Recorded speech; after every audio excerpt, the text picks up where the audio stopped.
ED ने national Herald case में 15 अप्रैल 2025 को prevention of money laundering act के तहत चार्जशीट दाखिल किया, जिसमें आरोपियों में सोनिया गांधी, राहुल गांधी, सैम पित्रोदा और सुमन दुबे के नाम शामिल है। और आज ये पूरे देश के अंदर कांग्रेस पार्टी हर जगह किस प्रकार का प्रदर्शन और किस प्रकार के ये सारे मामले कर रही है, ये किसी से छुपी हुई बात नहीं है। जबकि ये मामला केवल आज का नहीं है और ये नाम भी पहली बार नहीं आए कि आज ही आए हैं, ये आज उत्पात मचाएंगे। इस सारे नेशनल हेराल्ड केस के मामले में बहुत लंबी चौड़ी स्टोरी है और लंबी चौड़ी स्टोरी में कांग्रेस को, सोनिया को, राहुल को, रॉबर्ट वाड्रा को, सभी को ईडी द्वारा पहले समनिंग की गई, पूछताछ की गई, इनकी बार बार इनकी हियरिंग हुई, इनको अपनी बात पूरी कहने का और रखने का मौका भी मिला।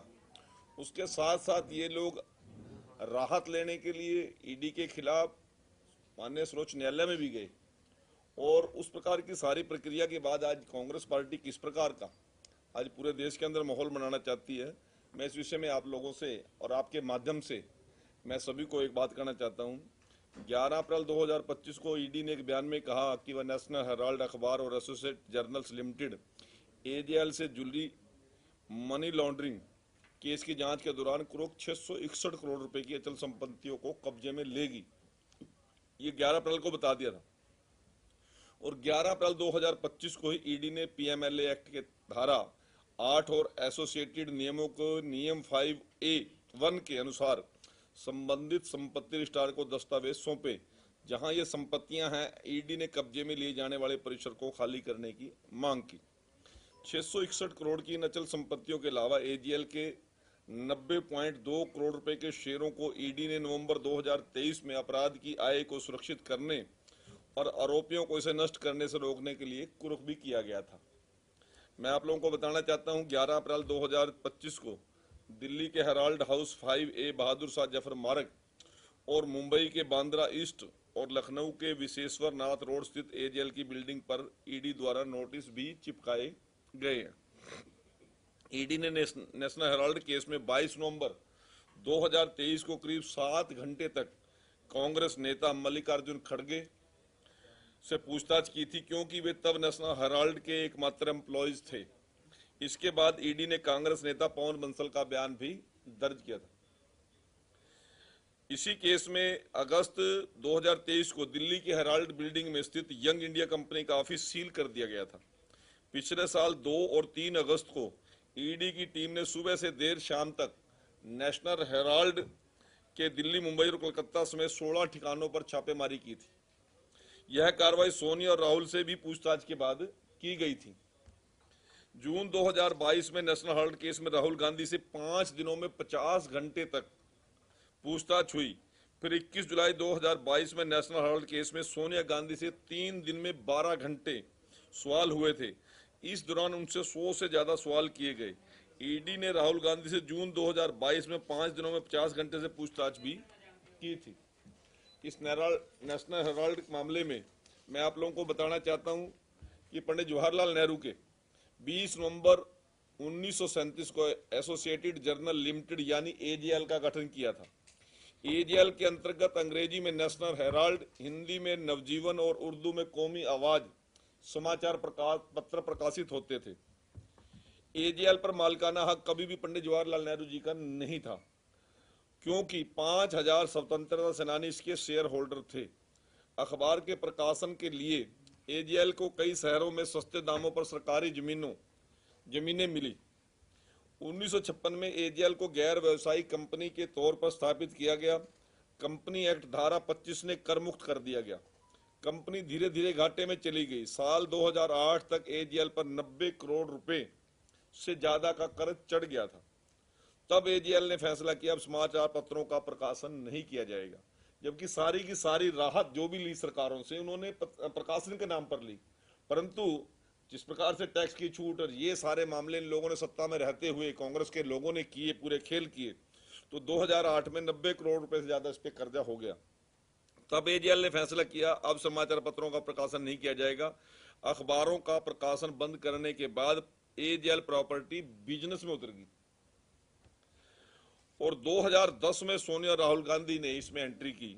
एजेएल के 1057 शेयरधारक उस समय थे, 5000 में से घटते घटते 1057 शेयर होल्डर उस समय थे। इसी वर्ष 5 लाख रुपए से कांग्रेस ने यंग इंडिया कंपनी लिमिटेड शुरू कर दी इसी साल में।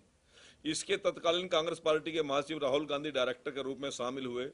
कंपनी ने 76% हिस्सेदारी राहुल गांधी और उसकी मां सोनिया गांधी की रखी, 38 के पास रखी गई। शेष 24% कांग्रेस नेताओं मोतीलाल वोरा और ऑस्कर फर्नांडिस, जो दोनों का निधन हो चुका, उनके पास थी।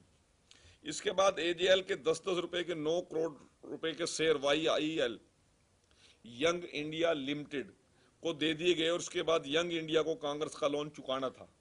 हुआ क्या, उन्होंने जो 90 करोड़ लोन चुकाना था उसमें इन्होंने जिम्मेवारी ले ली। 9 करोड़ के शेयर के साथ यंग इंडिया को इस कंपनी के 99% शेयर हासिल हो गए। इस तरह कांग्रेस ने 26 फरवरी 2011 को इसकी 90 करोड़ रुपए की देनदारियों को अपने जिम्मे ले लिया था। बाद में कांग्रेस पार्टी ने 90 करोड़ का लोन भी माफ कर दिया, खुद ही माफ कर दिया। यानी यंग इंडिया लिमिटेड को मुफ्त में एजेएल का स्वामित्व मिल गया और जिसके मालिक सोनिया गांधी, राहुल गांधी, रॉबर्ट वाड्रा और ये सारी टीम, सैम पित्रोदा, ये पूरी टीम मालिक बन गई।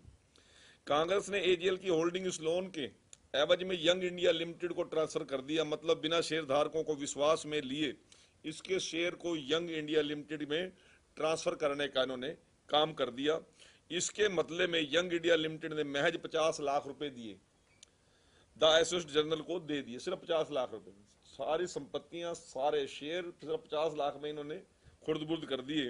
आरोप यह है कि YIL ने यंग इंडिया लिमिटेड ने 90.25 करोड़ रुपए की वसूली के अधिकार हासिल करने के लिए सिर्फ 50 लाख रुपए का भुगतान किया था, जो एजेएल पर कांग्रेस पार्टी का बकाया था। राशि पहले अखबार शुरू करने के लिए कर्ज के रूप में दी गई थी। एजेएल को दिया गया कर्ज भी एक तरह से अवैध था क्योंकि यह पार्टी के फंड से लिया गया था। अब मामला कहां से बिगड़ा और कहां ये उठा, शेयर ट्रांसफर होते ही एजेएल के शेयर होल्डर सामने आ गए।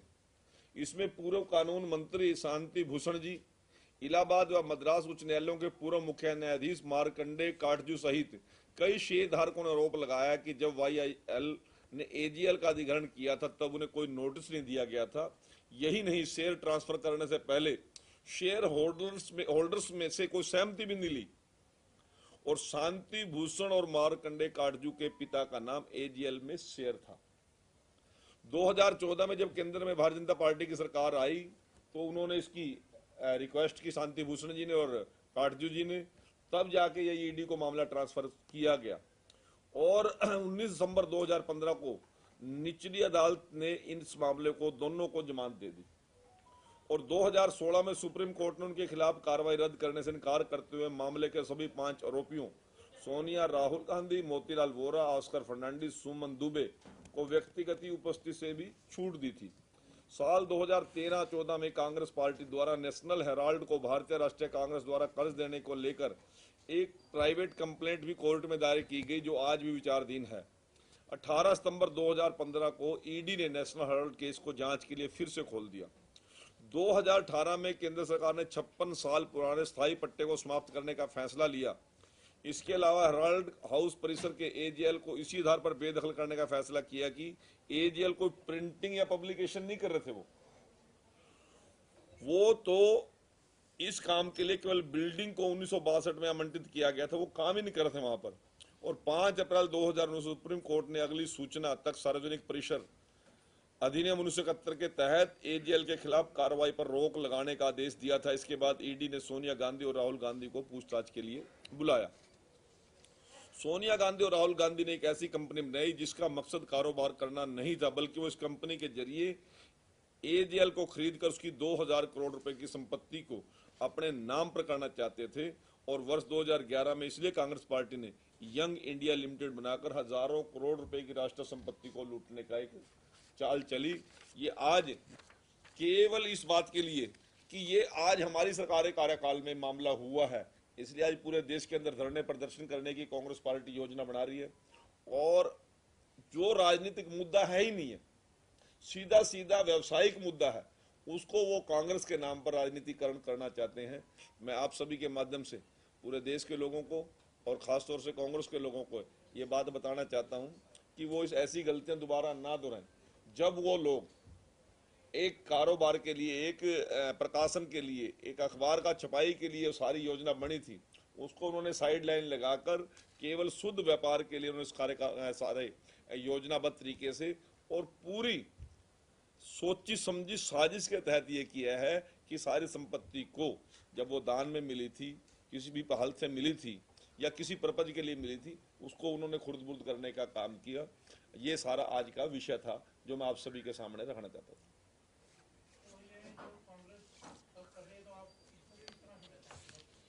देखिए, ये जो शेयर होल्डर थे, जब इन्होंने सारे नेशनल हेराल्ड को एजीएल में ट्रांसफर किया, वाईएल में ट्रांसफर किया, तो उन लोगों से सलाह ली। शिकायत तो उनकी तरफ से आई है, शिकायत आए तो सरकार जांच कराएगी, और सरकार जांच कराए तो फिर पहले तो ये लोग कहते थे कि हमारा तो कोई मामला ही नहीं है।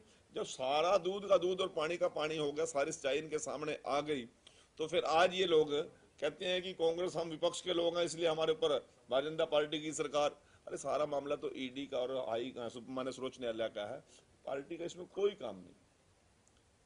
संपत्तियां लूटने का काम तो केवल इन लोगों ने किया है, और उनको बेनकाब करना सरकार की भी जिम्मेवारी है, जनता की भी जिम्मेवारी है, मीडिया जगत की भी जिम्मेवारी है, और माननीय सर्वोच्च न्यायालय की भी जिम्मेवारी है। आपने कहा पहले 5000 शेयर होल्डर थे, अब 1057 रह गए, तो उनमें से जो विरोध या कहा कि हमारे पास कोई नोटिस नहीं आया, तो 2 का आपने नाम लिया, तो बाकियों का क्या? नहीं, यदि सभी का नाम लेंगे तो लंबी फहरिस्त हो जाएगी ना जी।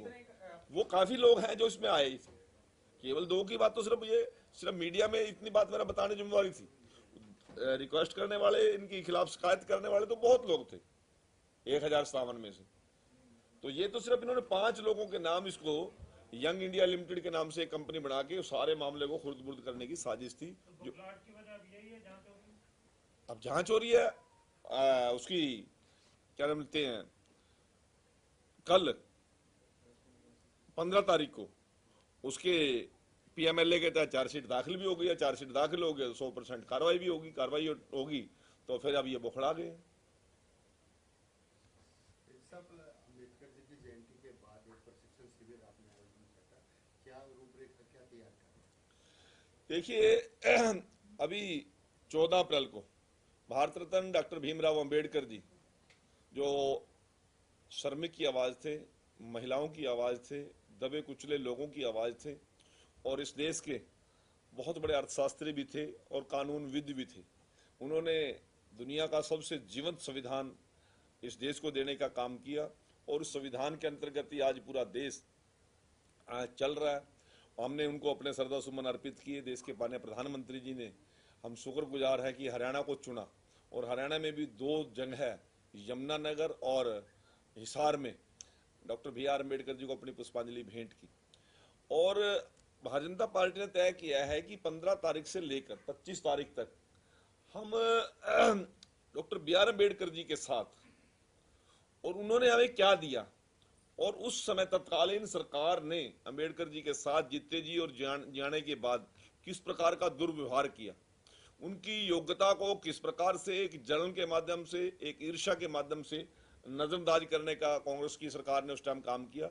इसको लेकर हमने अच्छे हर जिला स्तर पर छोटी छोटी संगोष्ठियां और बुद्धिजीवी लोगों से मिलकर वो सारी विचार बात और शेयर करने की हमने योजना बनाई है। उसके लिए पूरे देश के अंदर हमने एक योजना बनाई है।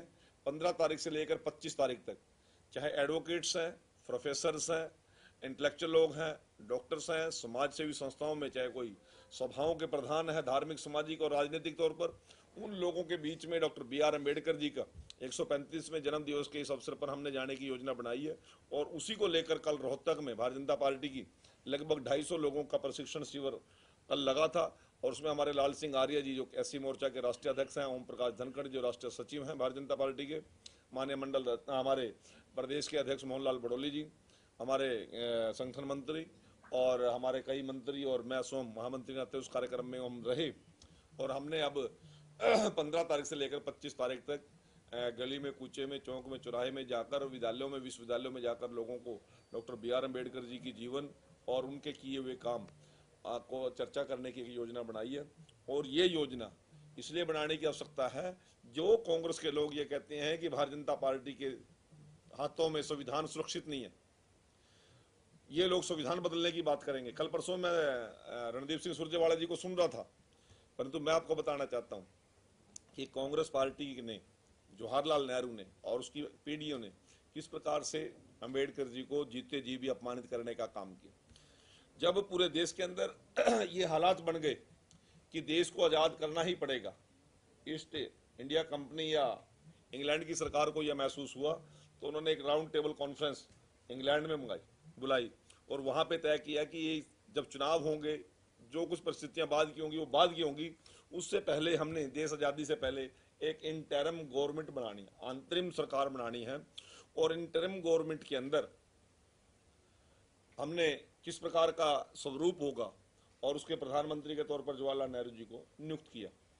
और इंटरिम गवर्नमेंट के अंदर किस प्रकार की साजिश रची, यह आप लोगों को मैं बताना चाहता हूं। इंग्लैंड की सरकार ने कहा कि आप लोग एक मंत्रिमंडल का गठन कीजिए, उसमें हर वर्ग के लोग, हर क्षेत्र के लोग हों और हर सोच के लोग हों, उनको इसमें लेने का काम कीजिए। तो 14 लोगों की सरकार बनानी थी। तो जवाहरलाल नेहरू जी जो बाइफिकेशन किया, 14 में 5 हिंदू धर्म के लोग और 5 ही मुस्लिम धर्म के लोग लिए, एक दलित लिया, एक सिख लिया और शायद एक ईसाई, इस प्रकार के करके लिया। जबकि धर्म के आधार पर पाकिस्तान देश बन गया था, तो उसमें 5 मुस्लिम लोगों को लेने की आवश्यकता क्या थी। अंबेडकर जी ने इस बात का विरोध किया और अंबेडकर जी उस सरकार में ना आए। एक पोस्ट, एक सीट अनुसूचित जाति के लिए रखी और अनुसूचित जाति के लिए रखने से पहले क्या किया, जगजीवन राम जी को उसमें सरकार में शामिल कर लिया। पूरे देश के अनुसूचित जाति समाज ने विरोध किया और टेलीग्राम किए इंग्लैंड में सरकार को। जब उनके ध्यान में यह विषय आया तो उन्होंने कहा कि इतना विद्वान व्यक्ति, इतना इंटेलिजेंट व्यक्ति, इतना सोचने वाला व्यक्ति, आपने इसको क्यों मंत्रिमंडल में नहीं लिया। तब जवाहरलाल नेहरू जी ने कहा जी एक सीट थी 80 के लिए और वो मैंने 80 के लिए जगजीवन राम जी को ले लिया। जबकि पूरी इंग्लैंड की सरकार की और पूरे देश की आवाज यह थी कि जो अंबेडकर जी उस सरकार में आए। मैं लंबी बात ना करते हुए, सरकार ने इनको आदेश दिया कि जब तक हिंदू महासभा की तरफ से श्यामा प्रसाद मुखर्जी और एससी वर्ग की तरफ से डॉक्टर B.R. अम्बेडकर ने आएंगे, हम सरकार को संपूर्ण नहीं मानेंगे। नेहरू जी की चिट्ठी है, उन्होंने लेडी माउंटबेटन को चिट्ठी लिखी कि मैंने हर प्रकार से प्रयास करके अंबेडकर जी को इस सरकार में शामिल नहीं होने दिया, परंतु सरकार को उनको आना पड़ा। वो कानून मंत्री बने और कानून मंत्री बन के उससे पहले क्या किया, संविधान सभा के अंदर भी अंबेडकर जी ना जाएं। इन्होंने महाराष्ट्र से, पूना से संविधान सभा में जाने के लिए चुनाव लड़ा और जवाहरलाल नेहरू जी ने स्वयं वहां पर जाकर उनको चुनाव हराने का काम किया। दूसरा चुनाव की तैयारी उन्होंने मध्य प्रदेश से की तो वहां भी हराया। तब हिंदू महासभा ने इनको पश्चिम बंगाल से जाकर संविधान सभा में जिताकर लेकर आए। जब ये लेकर आ गए इनको, तो इन्होंने क्या साजिश रची, जिस सीट से जीत के आए थे, पश्चिम बंगाल वाली सीट से, उस सीट को पाकिस्तान को हैंड ओवर कर दिया और अंबेडकर जी को कहा कि आपकी तो सीट ही इंडिया में नहीं बची, सीट ही आपकी पाकिस्तान में चलेगी, तो आप तो यहाँ के हो ही नहीं, आप भी पाकिस्तान जाइए। तो अंबेडकर जी ने कहा था मैं इस माटी में पैदा हुआ हूँ, इस देश की एकता और अखंडता के लिए, इस देश की सेवा करने के लिए मैं आखिरी सांस तक यहीं रहूंगा, मैं पाकिस्तान नहीं जाऊंगा। तो जब उनको पाकिस्तान वो सीट को भी खत्म कर दिया, परंतु एक ऐसे साथी थे जिन्होंने महाराष्ट्र से अपनी सीट का रिजाइन दिया, तब अंबेडकर जी को वहां पर चुन के आए, तब संविधान सभा के अंदर वो शामिल हुए। 26 अलीपुर रोड पर इनका देहांत होता है और देश का इतना बड़ा नेता था, इनको दफनाने के लिए, इनका संस्कार करने के लिए 4 गज जमीन भी कांग्रेस ने नहीं दी। इनके समर्थकों ने इनका अंतिम संस्कार करने के लिए मुंबई में लेके जाना पड़ा और उनको हवाई जहाज भी नहीं दिया, वो लोग अपने किराए से लेकर गए और संस्कार के 5 दिन 6 दिन के बाद ही इनसे बंगला खाली करने के लिए आदेश दे दिया। ये जो संविधान की बात कांग्रेस करते हैं, संविधान निर्माता का इस प्रकार का अपमान किया। इतने दिन कांग्रेस की सरकार चली, कभी उनको भारत रत्न की बात नहीं की। यदि भारत रत्न की बात की तो वीपी सिंह की सरकार के अंदर भारतीय जनता पार्टी सम्मिलित थी 89 के अंदर, तब उनको जाके भारत रत्न मिला। और सेंट्रल हॉल के अंदर डॉक्टर BR अम्बेडकर जी का चित्र कांग्रेस ने नहीं लगने दिया, वो भी हमारी सरकार ने लगाया।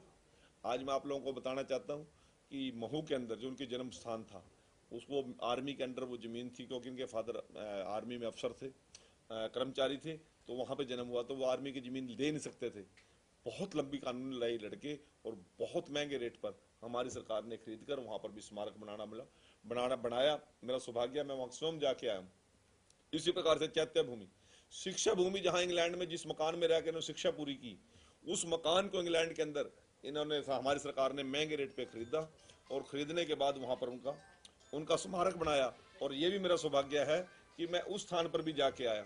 एक तरफ तो भारतीय जनता पार्टी और हमारी सरकार अंबेडकर जी को भारत रत्न की बात करती है, उनके स्मारकों को 5 तीर्थों को बनाती है, उनके जन्म दिवस को, हमारे 6 कार्यक्रम है बीजेपी के, 6 कार्यक्रम, चाहे उसमें पार्टी का स्थापना दिवस है, चाहे अटल बिहारी वाजपेयी जी का जन्म दिवस है, श्यामा प्रसाद मुखर्जी जी का बलिदान दिवस है, और हमारे दीनदयाल उपाध्याय जी का। ये सारे कार्यक्रमों के बीच में सबसे महत्वपूर्ण कार्यक्रम डॉक्टर BR अम्बेडकर जी का परिनिर्वाण दिवस और जन्म दिवस मनाने का भी हमारी पार्टी के अंदर है। और अन्य दलों में कहीं चर्चा भी नहीं होती, परंतु आरोप हम पे लगाएंगे कि संविधान बीजेपी तोड़ेगी, भारतीय जनता पार्टी सरकार तोड़ेगी। मैं आप लोगों के माध्यम से ये सारा विषय लेकर हम जनता के बीच में जाएंगे। 15 से लेकर 25 तक पूरे देश में ये अभियान चलाएंगे। ये विषय मैं आपको बताना चाहता हूँ।